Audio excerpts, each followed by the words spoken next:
So 12 days shooting అయిపోయింది అనమాట. 12 days shoot అయిపోయింది. మంచి కరోనా అప్పుడే అయిపోయి మారేడుమిల్లి షూటింగ్లో ఏంటంటే మనకు ఫోన్స్ పనిచేయవు కాబట్టి ఫ్యామిలీతో మాట్లాడాలి అంటే సాయంత్రం ఎప్పుడో ప్యాకప్ అయిన తర్వాత బయటికి ఎక్కడికో వెళ్ళి ఆ టవర్ వచ్చిన దగ్గర నిలబడి మాట్లాడేసి మళ్ళీ వెనక్కి వచ్చేయాలి. సో అలా ఉన్న పరిస్థితిలో 12 రోజులు అయిపోయింది. 12 రోజులు అయిపోయిన తర్వాత మనకి రేపు ప్యాకప్ అని చెప్పేసి ఈవినింగ్ 4 o'clock ఎందుకో ఫ్లైట్ ఎక్కాలన్నమాట. సో లేదు అదే రేపు అయిపోయినప్పుడు సో నెక్స్ట్ డే 4 o'clockకి బయలుదేరిపోతున్నాం అన్నట్టుగా ప్రిపేర్ అయ్యి ఉన్నాం. ఆ రోజు ఏదో ప్రాక్టికల్ ఇష్యూ వల్ల షూట్ కంప్లీట్ అవ్వకపోయేటప్పటికి ఇంకొక 1 day ఆ లొకేషన్ ఏదో ఫైనలైజ్ అవ్వాలి, ఇంకో 2 days ఏదో ఉండాల్సి వస్తుంది పరిస్థితి అన్నట్టుగా చెప్పారు.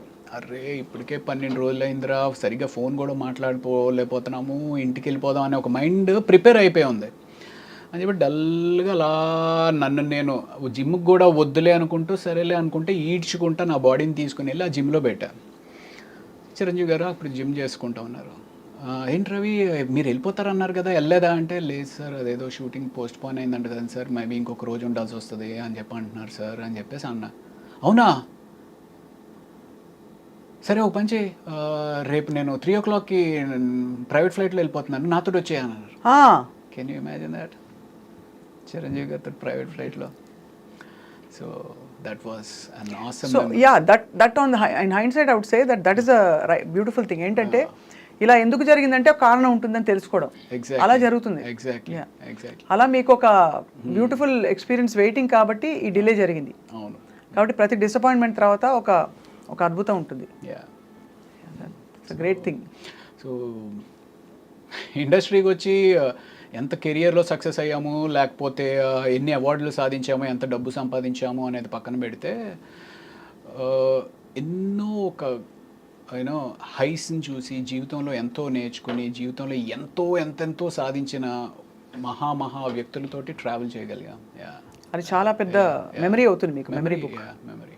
అండ్ దానికి తోడు మీకు supporting wife and family. Correct. చాలా and also lot of good people in your life. Right. It reflects your goodness also Ravi Prakash garu. Maybe. So అది we look forward to seeing you more and more on screen. Thank you. నేను actually interviews అంటే పెద్ద YouTube interviews ఏముంటుంది, నీ private లైఫ్ని తీసుకొచ్చి public తోటి share చేయాలి అంత ఇంట్రెస్ట్ వాళ్ళకేముంటుంది నా ప్రైవేట్ లైఫ్లో అనే ఒక చిన్న దాంతో ఎక్కువ చేయను. బట్ మీరు కొంచెం ఇంటలెక్చువల్గా ఉంటుంది, మీతోటి మాట్లాడడం కొంచెం ఎంగేజ్ చేస్తారు అనే ఒక ఉద్దేశంతో ఓకే స్వప్న గారితో అయితే చేద్దాం అని చెప్పి వచ్చానండి. I hope I didn't let you down. లేదు, ఇట్ వాజ్ నైస్. ఏదో అంటే ఐఏఎస్ ఎగ్జామ్కి వచ్చినట్టు నా వర్క్ ఈ ప్రశ్నలు అడిగేసేసి అయిపోతే నేను వెళ్ళిపోతే ఆయన కూడా వెళ్ళిపోతారు అనేది కాకుండా you know everything is an entertainment, everything is a craft, even interviewing is a craft. Absolutely. అవును, మనం ఎవరైతే ఇంటర్వ్యూ చేస్తున్నామో ఆ వ్యక్తితోటి మనం నిజంగానే కనెక్ట్ అయ్యి ఆ కనెక్షన్తో ఎంగేజ్ ఆడియన్ని చేయగలిగితేనే ఇంటర్వ్యూ బాగున్నట్టు.